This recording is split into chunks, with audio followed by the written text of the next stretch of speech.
The scarf was borrowed, soft against my throat, smelling faintly of old cedar drawers and someone else's perfume. Jasmine, sharp, sweet, lingering like a memory I couldn't shut out. I had promised myself I was ready for someone new, but I wasn't walking backward into the shadow of the woman who had chosen her husband over me. But the moment that scent rose from the folds, I faltered. It was hers, or close enough to hurt. We were in her kitchen, Anna's kitchen, not hers, where light pooled warm over terracotta tiles. Anna's laugh was lighter, freer, more playful than the one that used to fill my nights. She was slicing bread too thick, buttering without care, humming out of tune. She didn't know the song, she admitted, she just liked the rhythm. The way she said it, careless, made me ache. I wanted to want her. I wanted to stop wanting the ghost.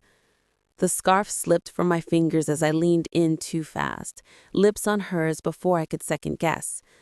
The taste was toasted bread and peppermint lip balm, not my ex's honey-smooth restraint. But the jasmine rose again, and my heart jolted like a startled bird.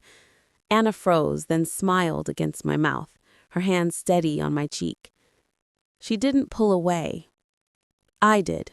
Embarrassed, but the choice was already in the air like smoke that wouldn't be waved off. Outside, bells chimed from the plaza. 3 nights to the festival, every clang reminding me of what was coming, the headliner, the music, the moment when this small town would shrink enough for paths to cross.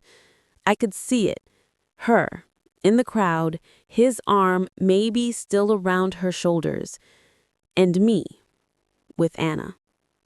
Could I stand there without crumbling? Or worse, could Anna stand beside me knowing I hadn't fully let go?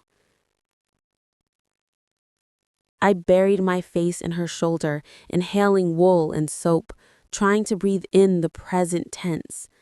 "Stay for dinner," she said, voice quiet but firm, as if making an agreement we'd both need to hold.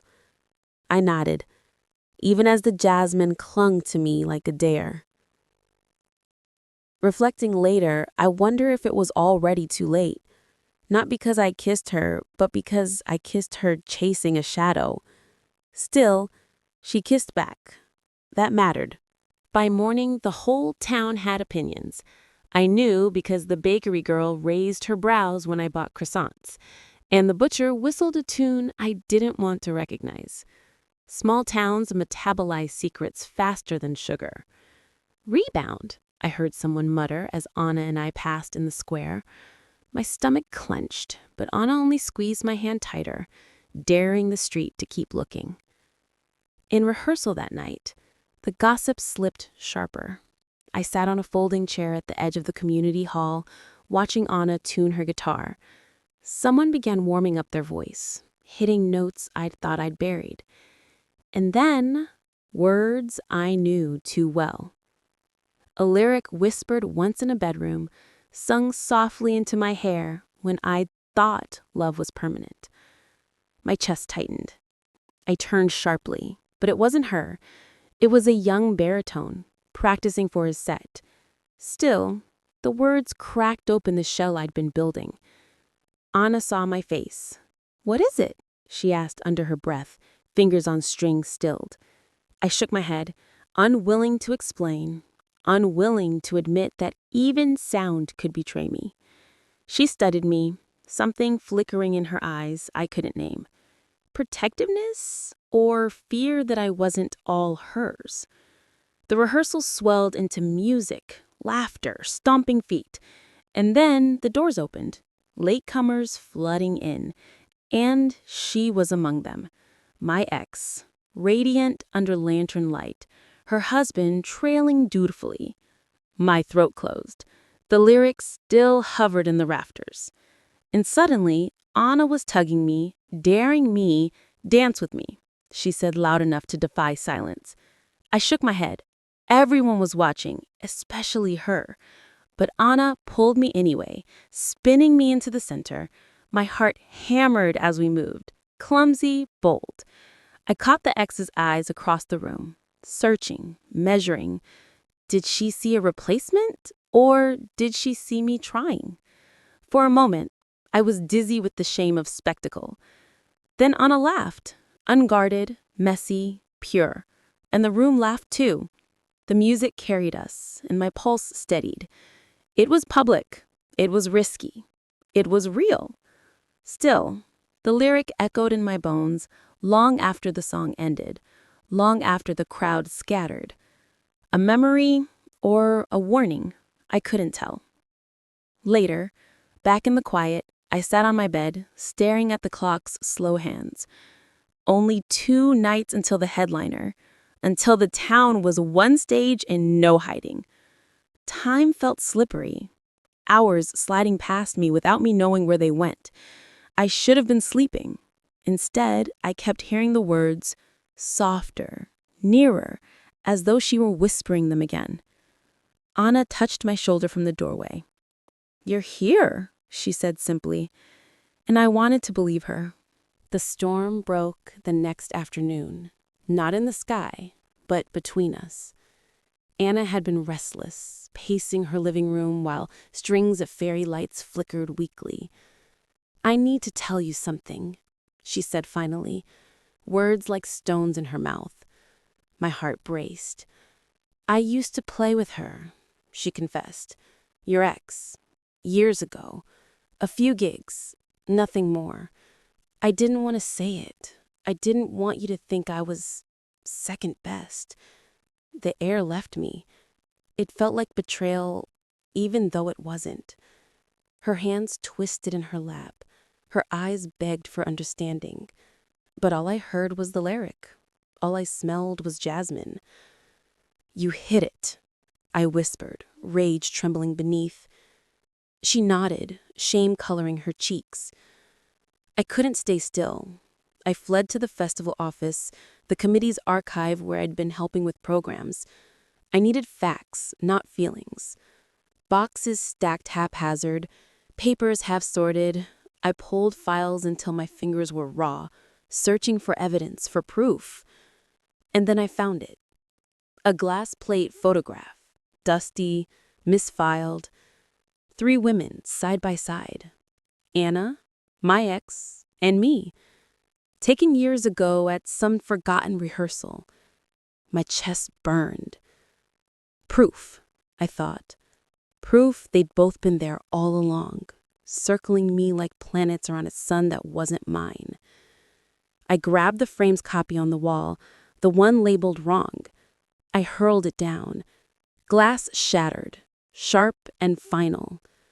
My palm sliced as I picked it up, blood running hot.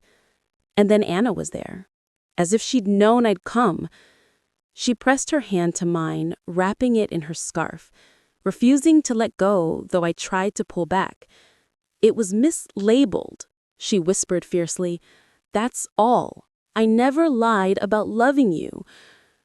I wanted to believe, but pain and anger blurred the edges.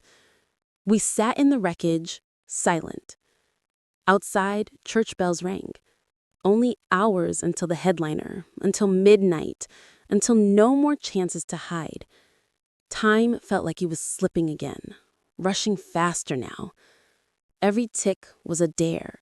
Decide, decide, decide. Reflecting, I realized I wanted her to fight harder for me than I was fighting for myself. And she did. Even when I was bleeding and stubborn, that scared me more than any photo. Festival night. Lanterns swayed above the crowd. Music pulsed through cobblestones.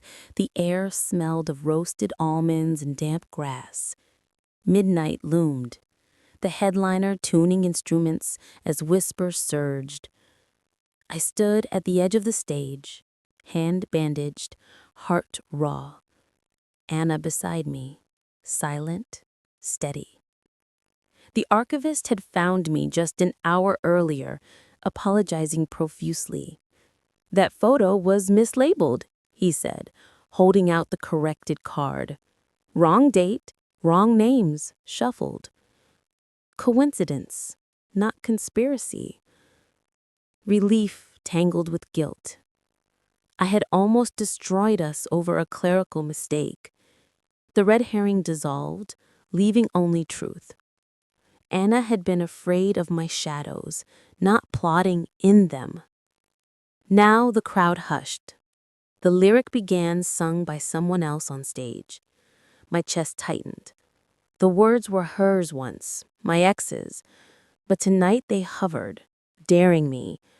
My throat ached. Anna's eyes found mine. No demand, only hope. I stepped forward, voice trembling but sure. I sang the lyric myself, not as echo, as declaration. My voice cracked, but it carried, and the crowd roared, not at me, but with me. In that moment, the choice crystallized. I reached for Anna's hand, pulled her beside me into the light. Public, undeniable. I saw faces in the crowd, some approving, some smirking, some whispering that I was still chasing ghosts. Let them. My truth was that Anna wasn't her echo. She was her own song, and so was I. She squeezed my hand, eyes wet, a laugh escaping like relief. "You sure?" she mouthed. I nodded. "Always," I mouthed back, though we both knew it was a new kind of always. Fragile, hard-won. The cost was real. The gossip would never let me go, and Anna might forever live with the shadow of being second choice. But we chose anyway, together, in front of everyone. That was the risk. That was the love. As midnight bells clanged, the stage lights flared. Music thundered, laughter rose, and Anna leaned her forehead against mine. No words, just warmth, just presence. And the jasmine scent finally slipped away into the night.